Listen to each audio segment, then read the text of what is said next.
இது எங்க பசுமை குடில் 4 சதுர அடி இருக்கு. இங்க நாங்க ஸ்காட்ச் போனட் மிளகாய் வளர்க்குறோம்.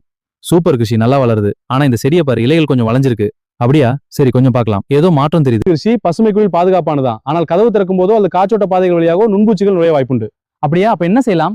முதலில் பசுமை குடில் நாலாபுரமும் மஞ்சள் மற்றும் நீல ஒட்டுப்பொறிகளை செடிகள் உயர்த்தியிருப்ப தொங்க விடுங்க. மிளகாய் செடியின் குருத்து இலைகளின் அடிப்பகுதியை திருப்பி பார்த்தபோது அங்கே நூற்றுக்கணக்கான அசுவினி பூச்சிகள் கூட்டம் கூட்டமாக சாற்றை உறிஞ்சி கொண்டிருந்தன. இது பெரிய பாதிப்பை ஏற்படுத்தும். உடனே கட்டுப்படுத்த வேண்டும்.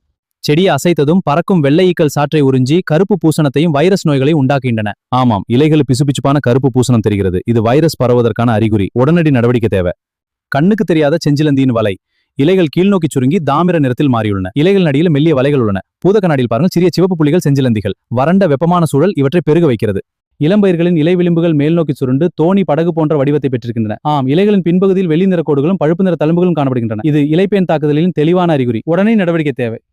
ஒரு வெள்ளை காகிதத்தை மிளகாய் பூக்கள் மற்றும் இலைகள் நடியை பிடித்துக் கொண்டு செடியை லேசாக தட்ட வேண்டும். காகிதத்தில் விழும் சிறிய புள்ளிகள் நகர்கிறதான்னு பார்த்தா இலைப்பேன் பேன் பூச்சிகள் இருப்பது நொடியில் கண்டுபிடித்துள்ளலாம். பாருங்கள், இந்த புள்ளிகள் நகர்கின்றன. இவதான் இலைப்பேன். இதை வைத்து உடனே கண்டுபிடித்துள்ளலாம். பூச்சிகளை ஆரம்பத்திலேயே கண்டிருந்ததால் ஜடம் வெட்டிங் ஏஜென்ட் கரைசல் அசுவினி மற்றும் வெள்ளைக்கீக்களை கட்டுப்படுத்தி தெளிக்கலாம். ஒட்டுப்பொறிகள் மஞ்சள் மற்றும் நீல அட்டைகள் எண்ணிக்கை அதிகரிக்கலாம். அது நல்ல யோசனை. பசுமை குடில் விவசாயத்தில் தினமும் இலைகளின் அடிப்பகுதியை ஆய்வு செய்வதும் எளிய சோதனைகளை பயன்படுத்துவதும் தான் மகசூலை பாதுகாக்கும் ரகசியம். பாருங்கள், இந்த இலையின் அடிப்பகுதியில் பூச்சிகள் அறிகுறிகள் தெரிகிறது. இந்த அட்டையை போல எளிய சோதனை செய்தால் பிரச்சனையை முன்கூட்டியே கண்டுபிடிக்கலாம். இதை தினமும் செய்வது மகசூலை காப்பாற்றும். இப்போது நீங்களும் முயற்சி செய்யுங்கள்.